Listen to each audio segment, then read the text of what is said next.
인문학이 이렇게 재밌을 수 있다. 그리고 이렇게 감동적일 수 있다를 매 순간 저희에게 전해주시는 분이죠. 오늘도 변함없이 김은규 교수님 함께합니다. 안녕하십니까? 안녕하세요. 네. 교수님, 왜 교수님 그 얘기를 함께 하는데 많은 분들이 이렇게 가슴이 뭉클하다고 그러고 자꾸 감동을 받는다고 그럴까요? 이런 경험이 사실 저희가 쉽지 않거든요. 왜냐하면 인문학 그리고 그것과 관련된 이야기들 하면 좀 어렵지 않을까, 딱딱하지 않을까라는 생각을 하게 되는데 이 김은교의 일시적 순간을 함께 하시는 분들은 전혀 예상 외의 반응들을 보이시니까 저도 되게 울컥울컥하고 뭉클뭉클하고 그렇습니다. 무슨 말씀을요. 격려해 주시는 것이죠. 네. 항상 저렇게 너무 겸손하셔서. 예. 네. 가끔은 저는 교수님이 조금 네 그래요. 저 잘났어요. 한 번쯤은 하셨으면 좋겠습니다. 네. 제가 꼭 그 대답 듣고 말 거예요. 아이고 고맙습니다. 네, 오늘은 지난주에요. 저희가 네. 잠깐 교수님께서 그 말씀하셨어요. 인문학이란 무엇인가에 대한 얘기를 좀 우리가 먼저 했었어야 되는데 하지 않았다. 그래서 다음 시간은 좀 해보겠다 이런 말씀하셨거든요. 네네. 네, 그런 얘기들 준비해 오신 거죠. 네네.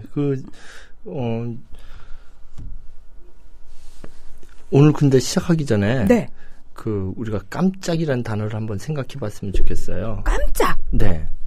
늘 우리가 이렇게 오면은 그냥 사람들 오면은 그냥 안녕하세요 인사하고 그러는데 어디 장소에 가면 늘 사람들 보고 그냥 뭐 옆에 사람하고 인사하세요. 뭐 이러잖아요. 네.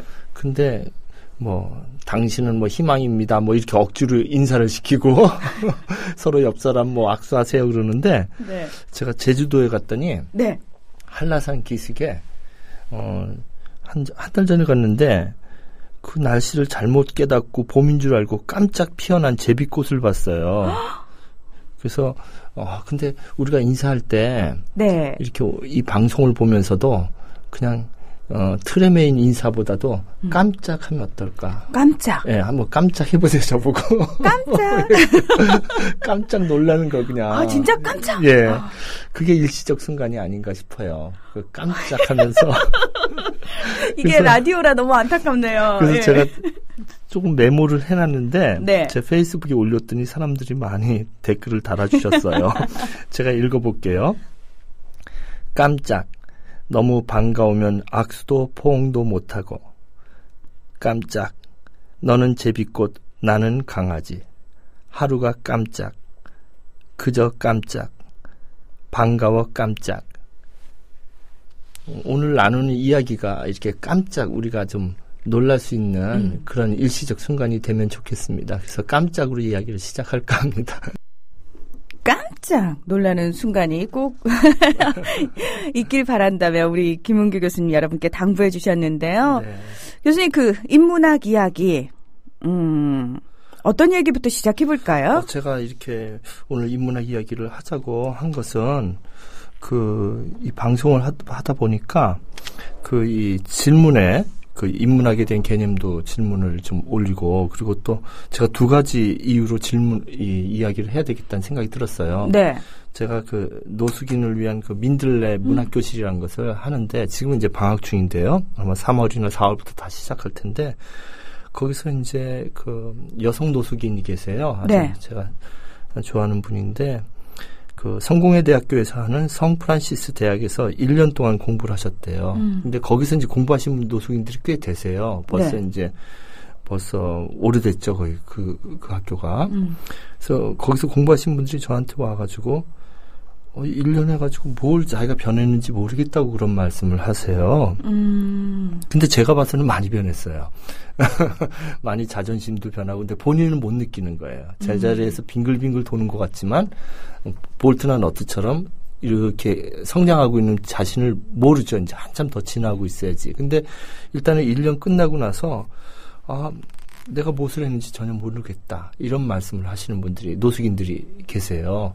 그래서 인문학이 과연 사회적 책임이나 이거 이전에 일단 나 개인에게 어떤 도움을 주는지 이런 얘기를 오늘 솔직히 한번 얘기해보자. 이런 자리를 마련했습니다. 두 번째는 제가 어떤 방송을 듣다가 그냥 우연히 그냥 방송을 듣다가 어떤 좀 유명한 인문학자인데요. 그분이 이제 편하게 말했을 거예요. 아마 이 방송을 들으면 편하게 들으세요 하면서 얘기하시는 것이 인문학은 전혀 도움이 되지 않습니다. 나처럼 철학 전공자가 학위 받기 위해서 공부할 때만 필요합니다. 그저 잠이 안 올 때, 그래도 이 정도는 읽었다고 만족하고 싶을 때 그냥 읽으면 되고요. 내가 설명하는 강의를 들으면 그 정도면 됩니다. 이것만으로 얼마나 행복합니까? 인문학은 그냥 심심풀이에요. 전혀 안 해도 돼요. 이렇게 말씀하시더라고요. 근데 네. 이제 실은 이분이 이제 대중들에게 그 라디오를 듣는 대중들에게 편하게 하시려고 하시는 거 이해가 돼요. 그 의도는 이해가 되지만 그것이 계속 강조가 되더라고요.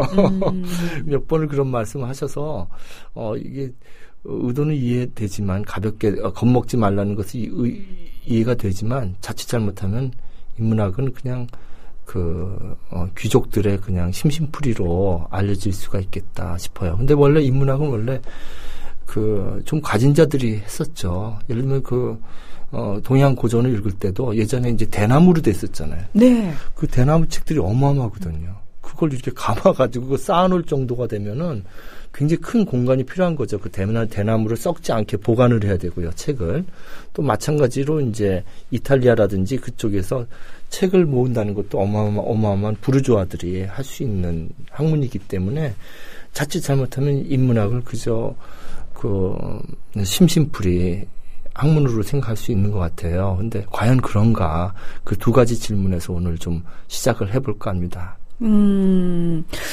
저는 이 비유가 어떨지 모르겠는데요. 사실 시대가 많이 바뀌었잖아요. 그리고 네. 우리가 처한 환경이 달라지면은 굉장히 좀 다른 의미들을 가지는 것들이 참 많은데, 제가 제주도에 가서 제일 놀랬던 건 뭐냐면은 그 골프장 건설이 뭐 환경이 오염되고 이런 거는 다른 문제로 좀 놔두고요. 네. 제주도에 계신 분들은 골프가 취미인 분들이 많으세요. 네. 무슨 얘기냐면은 서울이나 이런 곳에서는 골프장을 가는 것도 쉽지 않고 그 요금도 비싸고 하니까 굉장히 고급 스포츠? 소위 말해서 부르주아 스포츠라고 생각을 했는데 제주도에 가니까 골프장도 너무 많고 생각보다 굉장히 저렴한 거예요. 그러니까 여기 헬스장 다니는 비용으로 골프 연습장을 다닐 수 있는 거예요. 그래서 그분들은 그게 취미였어요.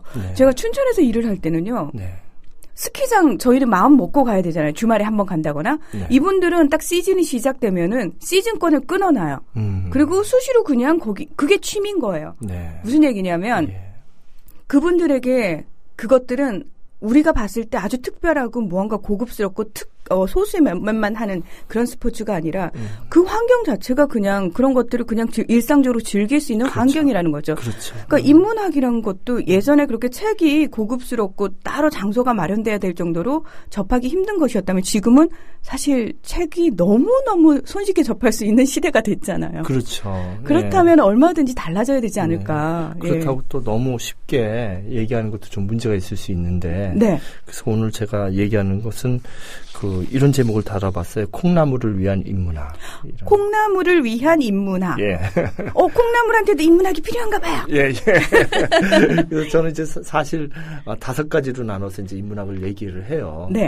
첫 번째가 이제 나를 위한 인문학, 나 자신을 위한 인문학. 나를 위한 인문학. 두 번째는 이제 책임의 인문학. 책임의 인문학. 책임을 지기 위해서 인문학을 하고. 두 번째가 소통의 인문학이네요. 소통의 인문학. 소통의 인문학. 그다음에 세 번째가 책임의 인문학. 책임의 인문학. 어떤 역사적인 책임이라든지 타인과의 관계죠, 다.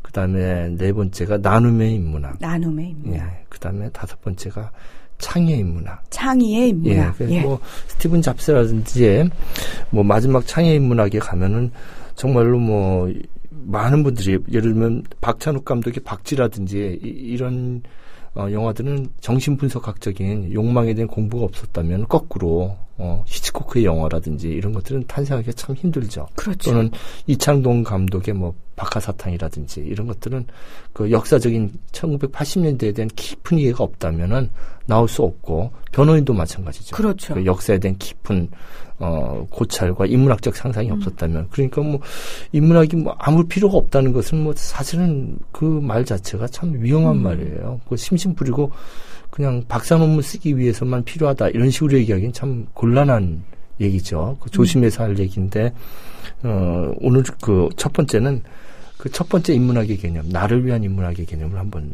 대화해 볼까 합니다. 그래서 제가 이제 콩나물이라는 이름을 좀 달아봤는데요. 콩나물, 네. 네.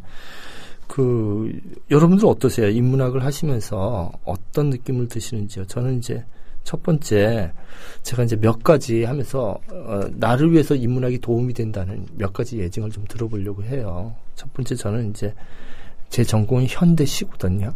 근데 시를 읽으면은 시에서 가장 중요한 것은 자기동일성이라는 개념인 것 같아요. 자기동일성. 네네.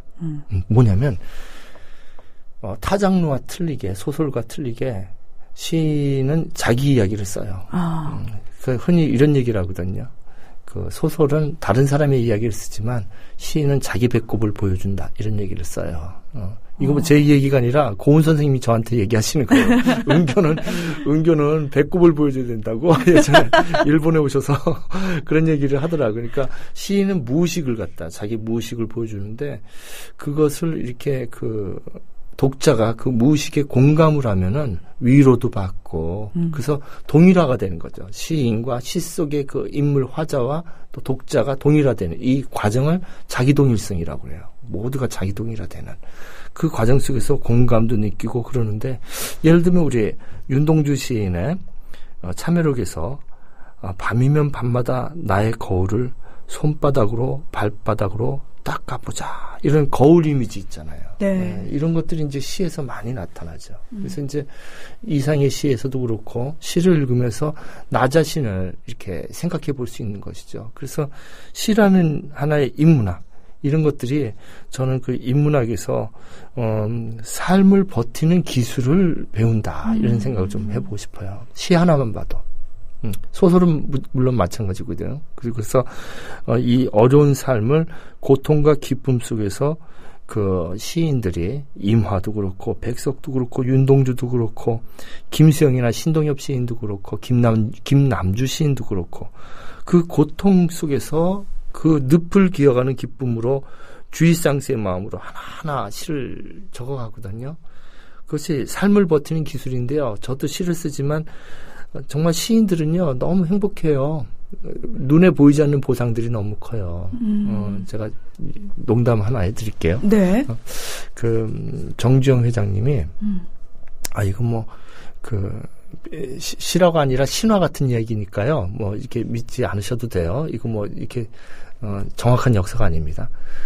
대통령 나오실 때 얘기들이 좀 많았대요. 여자들이 많지 않았는가 이랬더니 농담으로 기자들이 그런 얘기를 해요. 아이고 다 섭섭지 않게 해줬어. 그렇게 말씀하셨대요.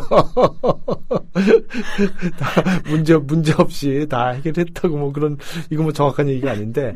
근데 네. 그분이 네. 작가들 보고 그런 얘기를 했대요. 내가 돈도 많고 다 하는데 내가 돈으로 시를 살 수가 없어. 내가 시인이 될 수가 없어. 내가 돈으로 소설가가 될 수가 없어. 이러시더래요. 그래서, 그러니까 이 시인이라는 것들은요, 네. 돈이나 소설가가 된다는 건 돈이나 뭘로 살 수가 없고요. 그 다음에 저희들의 보상은요, 원고료보다 더 큰 보상이 눈에 보이지 않는 보상이에요. 시 한 편 발표했는데 그 시를 보고 막 백설기를 해오고 이런 할머니들이 있어요. 저도 경험을 했는데, 네. 얼마나 그 보상을 말로 형용할 수가 없어요.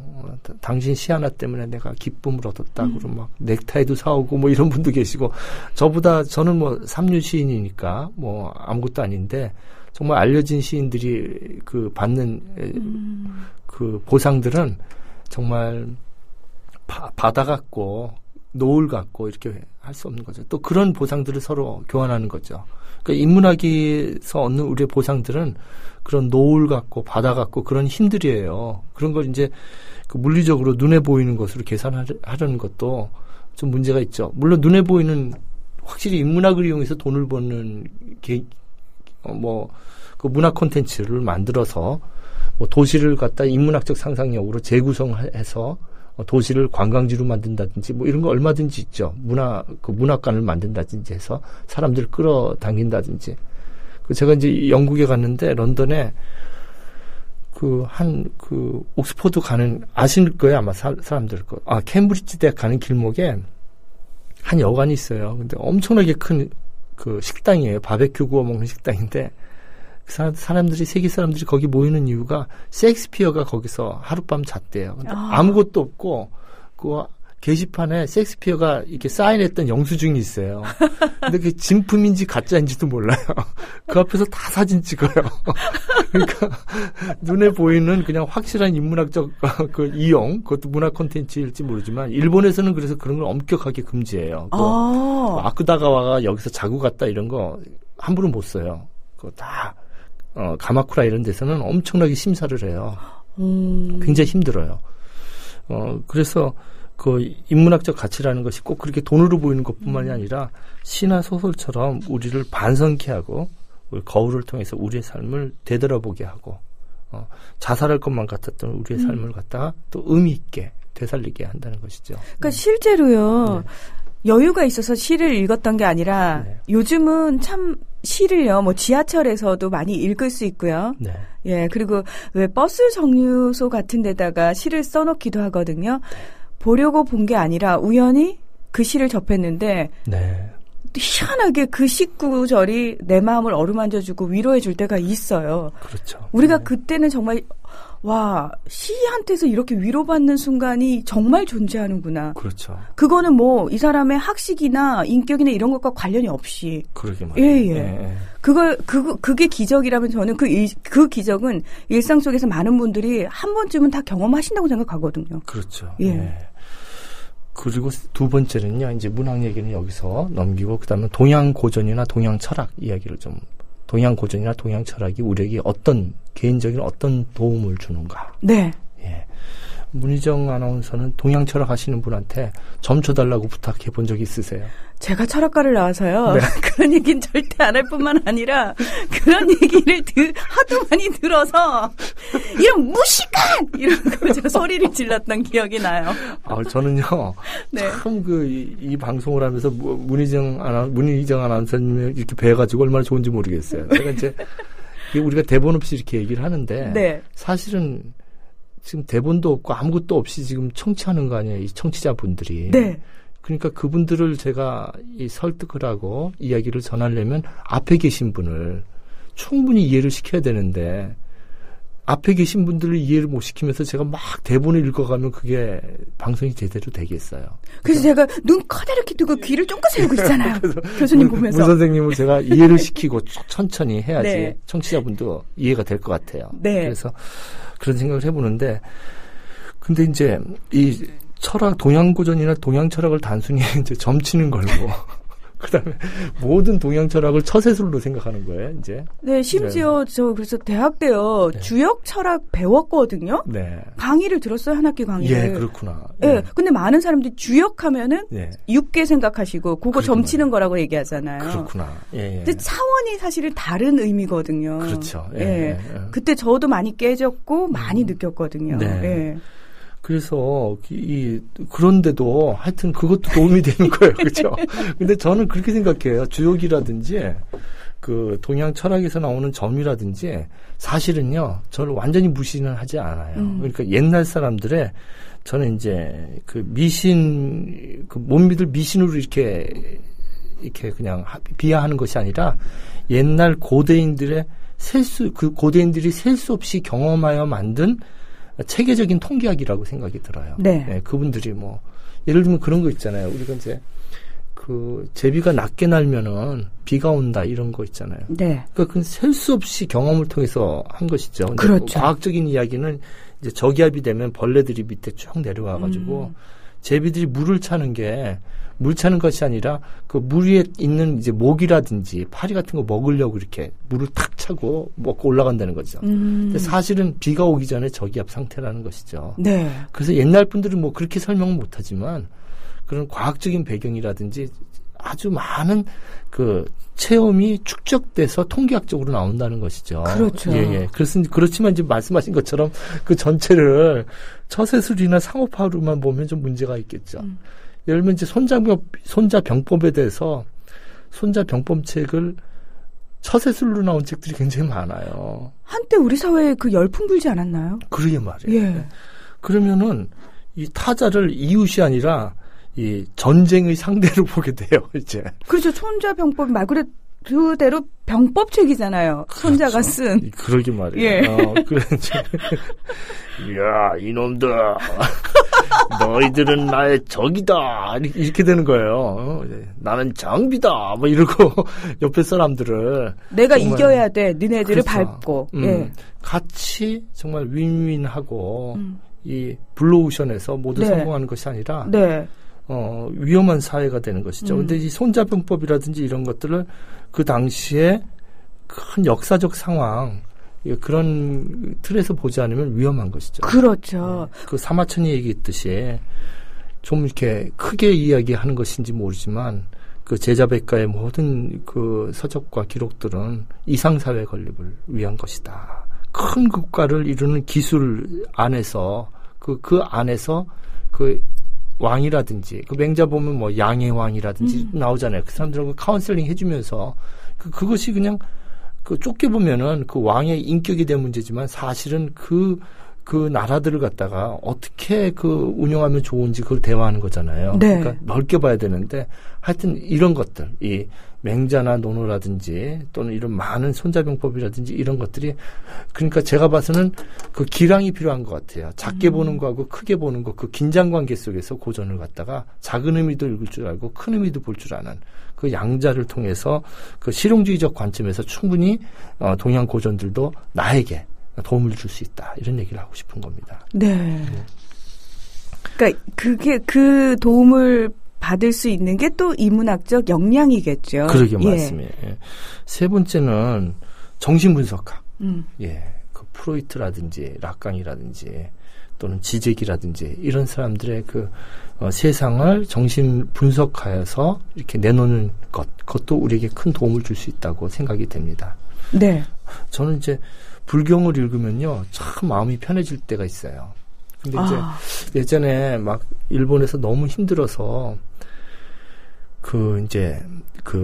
성경에 보면 전도서라는 거 있어요. nothingness, 베너시, 문화시, 헛되도다, 모든 것 헛되도다, 이런 거 나오죠. 이제 반야신경하고 비슷한 부분이 나오잖아요.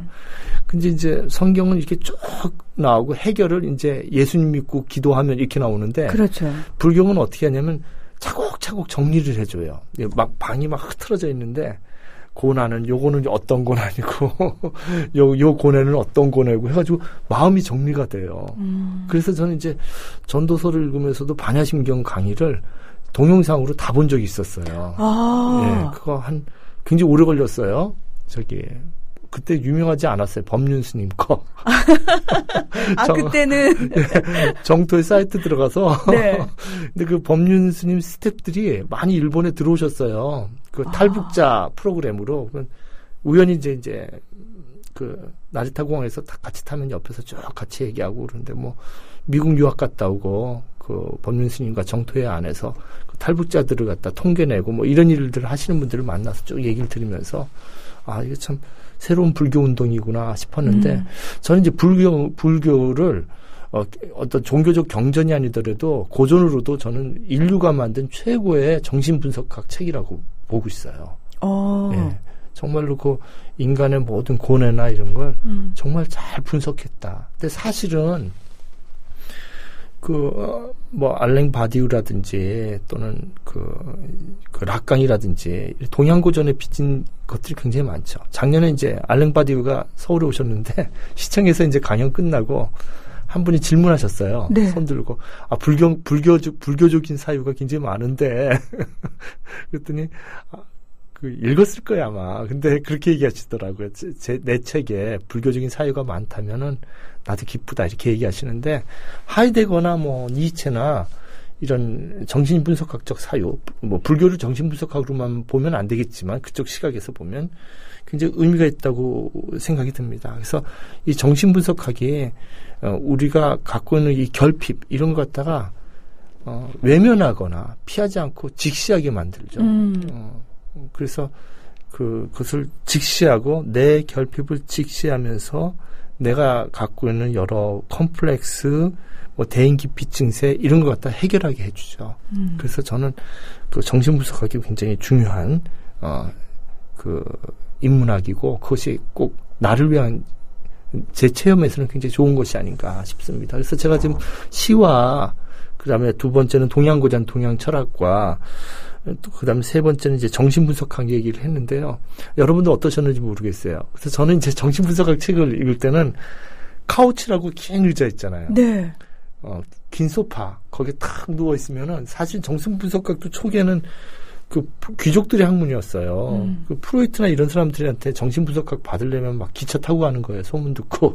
아, 그 당시 그 유명인들이셨군요. 그렇죠, 유명인들이에요. 그 막 프로이트는 막 쫓겨다니고 그랬잖아요. 책이 판금되고 막 학회에서도 쫓겨나고 락강도 그랬거든요.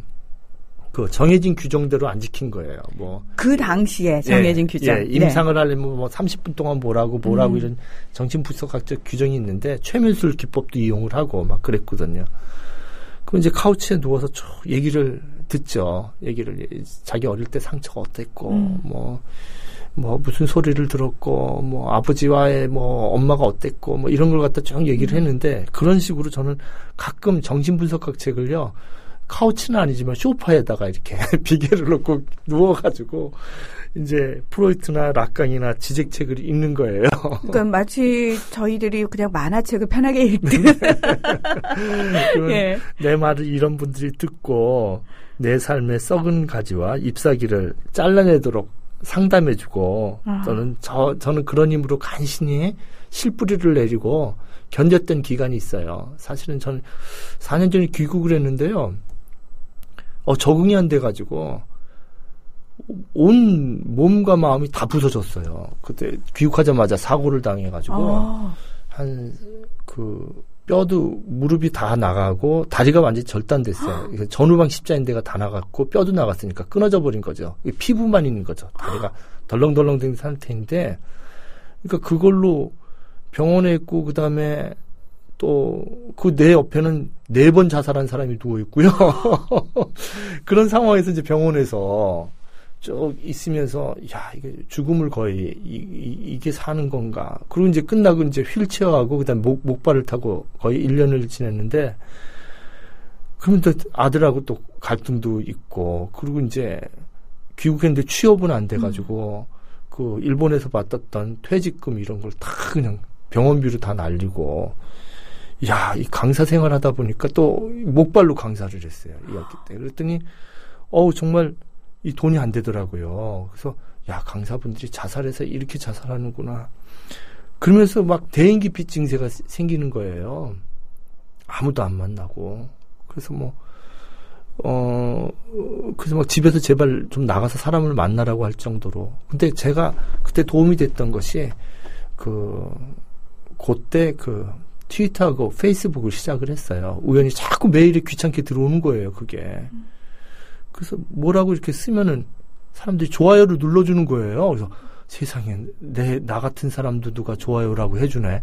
너무 고마운 거예요. 그 트위터에다 뭐라고 쓰면은 RT라고 해주는 거예요. 그래서 세상에, 나도 반겨주네. 이러면서, 그래서 그게 정신분석학으로 굉장히 도움이 된다는 것을 알았어요. 그래서 우리가 이제 정신분석학 시각에서 보면 SNS가 이제 증세가 있는데, 이제 스토커가 될 증세가 있고요. 네. 산만하게 될 증세가 있고, 세 번째가 나르시시즘에 걸릴 자기자랑, 자뻑이라고 그러죠. 자뻑, 자기자랑 막 올리고. 근데 제일 많은 증세가 페이스북 같은 경우는 나르시시즘이래요. 자기 자뻑에 빠져가지고. 좋아요가 막 수백 개 눌러지고 그러면. 그거 굉장히 의식하는 거죠. 네, 댓글을 많이 달리는 게 의식을 하고. 인간의 누구에게나 있는 것이니까 중요한 건데. 그 지나치면은 제 제자 중에서는 손톱만 매일 다른 색깔로 칠해가지고 계속 올려요. 그 노출증이 연결되면 위험하죠. 네. 그리고 이제 산만증이 생기죠. 막 산만하게 되고, 그 다음 세 번째가 스토커, 누구를 계속 집착을 해가지고, 그런 세 가지 증세가 있는데, 그런 부정적인 증세 위에 자기 결핍증이라든지 사랑 결핍증 생긴 사람들한테는 이 페이스북하고 트위터가 굉장히 그 위로가 된대요.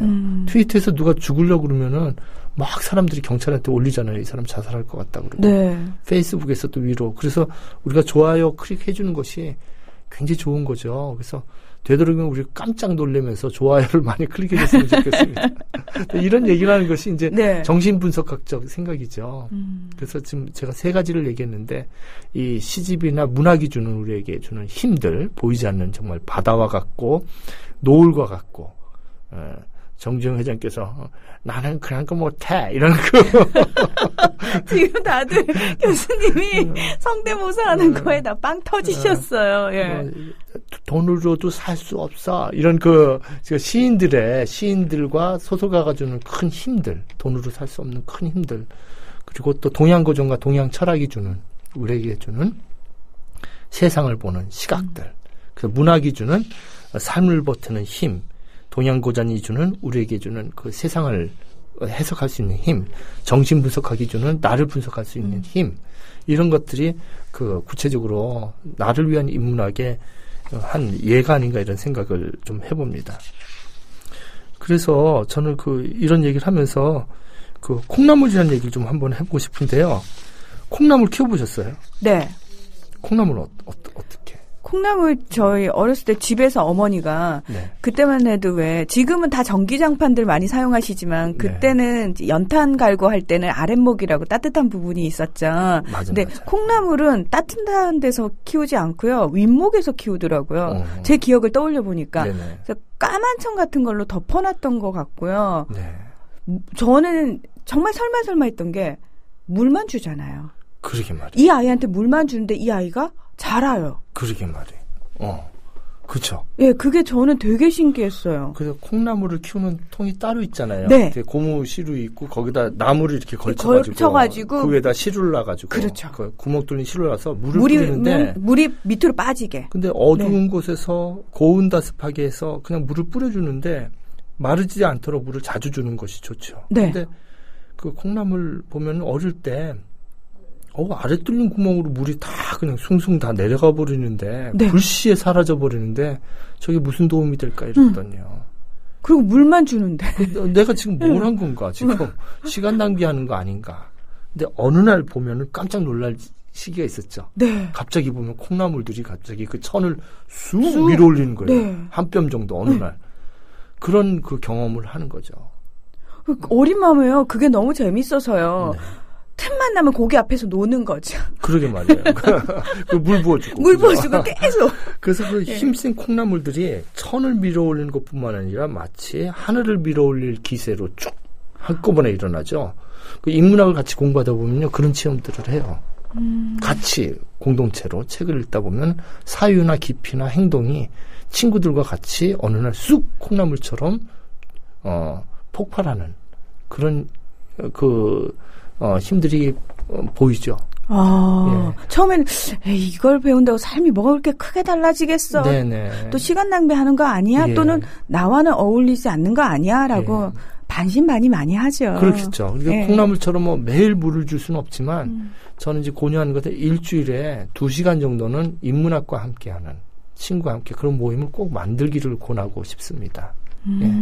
그래서 되게 생산적이고 좋은데요. 친구와 함께. 예, 친구와 함께. 그래서 저를 이제 그것을 글벗이라고 하죠. 글벗. 예, 글벗들을 꼭 만드셔가지고 내 영혼에 있는 콩나물을 그냥 물을 준다. 물을 주면은 1년, 2년, 그냥 평생 하다 보면 자기도 모르게 스티븐 잡스처럼 그 상상력이 나타나고 정말 그 니체가 자라투스트라는 이렇게 말했다 해서 얘기했던 것처럼 아이가 되는 거죠. 아이가 되려면 3가지가 필요하잖아요. 니체가 말했던 초인의 규정은 늘 놀아야 돼요. 노는 기분, 일을 놀면서 하고 그것이 창조적이어야 되고 마지막은 명랑해야 돼. 늘 웃으면서. 초인이라는 게 그렇게 어렵지 않아요. 아, 근데요, 참 우리 사회에서 금기시 되는 거네요. 암묵적으로 금기시 되는 것들이죠. 논다는 거에 대해서 우리 사회는 묘하게 죄책감을 느끼게 만들고요. 2번째, 창의적이어야 한다라고 얘기는 하면서도 정작 대다수의 어떤 삶의 방식에서 벗어나면은 굉장히 이상한 프레임으로 쳐다보게 되고요. 3번째, 세 번째 뭐였죠? 제가 지금 순간적으로 깜빡 얘기를 하다가. 네, 세 번째는 이제 명랑성. 네. 그러니까 이 명랑함도 나이가 들어갈수록 좀 진중해져야 돼. 네. 라고 이렇게 뭐 암묵적으로 금기시하게 되죠. 네네. 네. 근데 정작 그게 아니군요. 그렇죠. 그래서 제가 이제 이런 얘기를 하면요. 네. 좀 돈 많은 분들 앞에 이제 뭐 최고 경영자 대학원 이런 데 앞에서 초이는 이런 겁니다 하면 갑자기 뻣뻣이 앉아있던 분들이 넥타이도 풀고 초이 흉내를 내세요. 갑자기 아이처럼 막 웃고요. 명랑하게 웃고 막 갑자기 질문을 하기 시작해요. 실천력이 좋으신 분들이다. 예. 그 자리에서 다 하면 다 뭐 대단한 분들 아니에요. 뭐 사자 있고 뭐 유치원도 그냥 원장이 아니라 체인점 원장 뭐 이런 분이 앉아 계세요. 최고 경영자들. 근데 저는 그분들이 돌아가셔가지고 직원들한테도 그렇게 초인이 되라고 좀 풀어주셨으면 그렇죠. 좋겠어요. 그래서 인문학이란 것은 이렇게 딱딱하고 그런 것이 아니라 삶 속에서 정말 늘 창조적이고 놀 줄 알고 명랑하고 이런 것들이 나를 변화시키고 그런 나를 변화시키는 것이 갑자기 이렇게 뿅 하는 것이 아니라 콩나물처럼 오랫동안 물을 줄 때 어느 날 그렇죠. 마르크스가 얘기했었죠. 변증법적 아웃 헤븐이라고 갑자기 팍 올라가는 것이죠. 어느 날 축적되고 그 축적량이 커지면은 저절로 터지게 되는 계기가 생기진 거죠. 그래서 그 도약이라고 하는데 CURVET 그런 이제 계기들을 이제 경험하게 되는데 그것이 아니더라도 꾸준히 물을 주면은 우리가 이제 그 콩나물이 내 영혼에서 자라고 그 콩나물을 어떻게 요리하는가에 따라서 또 다른 창조성이 발휘되겠죠. 맞아요. 콩나물 요리하는 순서가 남아 있었군요. 네네. 예. 그래서 그 콩나물 요리하는 순서에 대해서 제가 이제 그 다음은 이제 4가지로 얘기를 하려고 합니다. 네. 그래서 첫 번째가 이제 소통의 인문학인데 이 소통의 인문학 그냥 얘기하면 사람들이 잘 기억이 안 될 것 같아요. 그래서 빈센트 반 고 노래를 한번 듣고 소통의 인문학 얘기를 빈센트 반 고 이야기와 함께 전해볼까 합니다. 톰 맥클린의 빈센트 듣고 왔습니다. 이 노래 가사가요. 네. 별들이 반짝이는 밤에 당신의 팔레트에 파란색과 회색으로 칠하세요. 내 영혼에 깃들인 어둠을 아는 눈으로 여름날의 바깥을 바라보아요. 이런 내용이에요. 네. 이젠 알아요. 당신이 나에게 말하려는 것이 무엇인지를, 얼마나 영혼이 아팠는지, 얼마나 그들로부터 자유를 갈망했는지. 그 부분이에요. 제가 이 노래를 듣자고 했던 것이 얼마나 말하고 싶어 했던지. 얼마나 영혼이 아팠는지. 그 인문학을 제가 얘기하면서 이제 소통의 인문학을 얘기하려고 하는데요. 네. 이제 오늘 아마 소통의 인문학 앞부분만 조금만 얘기하고 다음 주에 이제 책임의 인문학, 나눔의 인문학, 창의의 인문학 이 4가지를 얘기할까 싶어요. 콩나물을 요리하는 방법이죠. 네. 근데 이제 그 사람들이 인문학 그러면은 휴머니티, 후마니타스 이걸 갖다가 어떻게 시작했는가 이렇게 궁금증을 갖고 있는데요. 후마니타스는 BC 55년에 키케로가 그 데오라토레라고 해서 웅변학교를 만들었어요. 오라토레. DEORATOR이죠. 웅변학교를 만들었거든요. 웅변학교. 예, 그래서 이제 수사학이라고 그러죠. 수사학. 네네. 그러니까 이 인문학의 출발은 수사학에 있었어요. 어떻게 표현하는가. 그래서 대화술. 그 소피스트 청년들이 폴리스 도시국가에서 능동적 시민으로 되기 위해서 어떻게 내 말을 표현하고 어떻게 글을 쓰고 이런 것이 인문학이었어요. 와. 그래서 대학에서 교양과정에서 뭐 글쓰기, 말하기 이런 거 있잖아요. 네. 토론하기, 발표하기, 프리젠테이션 뭐 이런 것들은 아주 고대에서부터 했던 아주 기본이에요. 인간이. 그러니까 우리가 이제 대화가 안 돼서 막 싸우고 그러잖아요. 사람들끼리. 그래서 의사소통이라는 게 굉장히 중요한 것이죠. 그래서 그것을 배우는 것이 또 인문학의 한 과정이라고 생각하는데 말하고 글쓰는 것이 중요한 것이 아니라 이해가 넓어야지 서로 이해를 해야지 상대방에 대한 이해가 돼야지 대화가 될 거 아니에요. 그러니까 적어도 상대방이 어떤 말을 하는지 무슨 말을 하고 있는지를 저희가 알아들어야지. 그렇죠. 예. 그렇게 하려면 그 사람의 살아온 과정 이런 걸 갖다가 다 그 역사라든지 정신이라든지 뭐 종교라든지 학교라든지 이걸 이해하려면 인문학적인 최소한의 기초 교양이 필요하겠죠. 그래서 인문학이라는 것은 소통의 인문학인데 이 지금 빈센트 반 고의 이야기를 듣는 이유는 이 사람이 소통을 못했던 거야. 소통을 어릴 때 그 빈센트 반 고라는 이름 아시죠? 그 이름이 어떤 이름이었는지. 네. 그 1년 전에 자기 형이 죽었어요. 태어나서. 근데 엄마가 죽은 형의 이름을 1년 이후에 태어난 아이한테 붙인 거예요. 네. 그 평생 상처가 된 거예요. 그건 진짜 그 아이한테 상처가 되는 거죠. 그러니까 네. 엄마가 반고야 고야 이렇게 부를 때는 자기를 부르는 게 아니라 누굴 부르는 것 같아요. 죽은 형을 부르는 것 같은 느낌이죠. 그러니까 얼마나 그 컴플렉스가 그때부터 결핍이 있었겠죠. 나는 사랑받는 존재가 아니라 환상의 존재다. 누군가를 대체하는 존재다. 거기부터 시작해가지고 정말로 반고는 자기 결혼한 친척 누이를 또 결혼하겠다고 했다가 안 됐고 또 이제 목사가 되겠다고 막 애를 썼지만 성격이 급하고 해서 신학대학에 이제 못 들어가죠. 그래서 이제 또 벨기에에 가가지고 이제 보리나지라고 탄광지대에 가서 또 열심히 또 그 전도사가 되겠다고 했지만 그 광부들을 막 도와주고 또 자기가 설교하면 조는 사람들 또 그림으로 그리기도 하고 그랬어요. 근데 그 사람이 그랬지만 아무도 그에게 사랑을 주지 않고 나중에는 이제 그 밤에 막 그 밀짚 모자에다 촛불을 꽂고 그림을 그리고 그래서 동네 사람들한테 그 노란 집에서 살 때 거의 뭐 정신병자로 취급을 받아서 정신병원에 이제 몰리게 되고 이 대화를 제대로 못한 사람이었거든요. 이 사람이 대화를 통하는 방법은 그림밖에 없었던 거예요. 그래서 이제 하버마스 책 중에 의사소통이라는 아주 두꺼운 책 2권이 있어요. 근데 그 책을 간단히 얘기하면은 그림으로 그냥 얘기하는 게 나을 것 같아요. 여러분들 이제 검색하시면 감자 먹는 사람들이라는 그림이 있습니다. 고흐에. 이 그림 보면은 정말 소통을 원하는 사람들이 모여있는 걸작이에요. 사람들이 서로.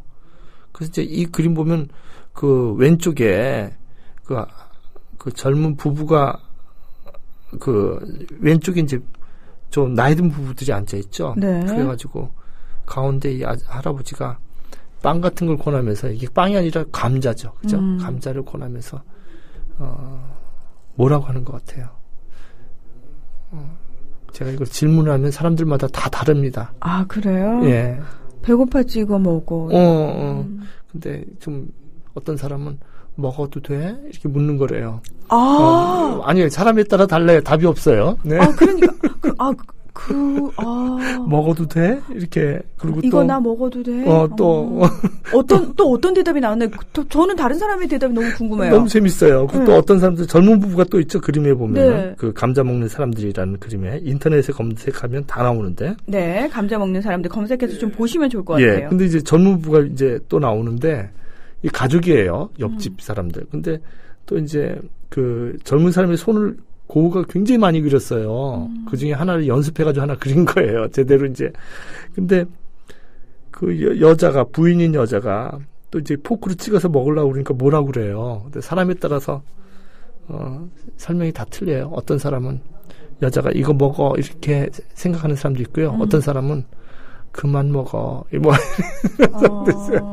하여튼 이 그림으로 인해서 모든 막 여러 가지 상상력이 발동하는 거죠, 우리가. 네. 근데 중간에 있는 그 딸. 네. 뒷모습만 보이고 있는. 그 머리에다 이렇게 화관을 씌워줬어요. 화관을 씌워주고, 그리고 그 빛을 가운데 쫙 비춰주면서 이들이 지겹게 먹어야 하는 그 감자에다가 아주 그 금빛으로 이렇게 감자를 반짝반짝 빛나게 칠해줬다고요. 이 원색으로 보면. 네. 이 그림이 한두 장이 아니에요. 여러 번 그렸어요, 고흐가. 그리고 고흐의 그 영혼의 편지에 보면은 이 그림을 3번 자기가 자신하죠. 내가 그린 그림 중에서 가장 내가 열정을 다해서 그렸던 그림이다. 네. 이렇게 얘기를 하죠. 그래서 이제 렘브란트의 영향을 받아가지고 렘브란트는 그 빛의 화가라고 그러잖아요. 네. 가운데다 빛을 팍 주고 주변에는 다 그림을 갖다 이제 어둡게 만들고 그리고 이 색깔이 밀레를 굉장히 좋아했거든요. 영혼의 편지에 보면 가장 많이 나오는 화가들 나오는데요. 2번째로 가장 많이 나오는 이름이 밀레예요. 밀레 모작이 너무 많고 정말 굉장히 많죠. 밀레 그림을 모작한 것이. 근데 밀레 그리면은 진정한 노동이 없다고 본 거죠, 그거는. 그래서 정말 농부들의 삶을 그리려면 배경 색깔이 배설물 색깔이죠. 그야말로 정말 냄새가 아주 좋지 않은 냄새가 날 정도로 아주 철저한 리얼리즘으로 이렇게 그렸는데 여기 보면 정말 소통과 배려의 정신이 이렇게 나타나게 되죠. 그 할머니가 차를 이렇게 따라주는 장면이 나오는데요. 네.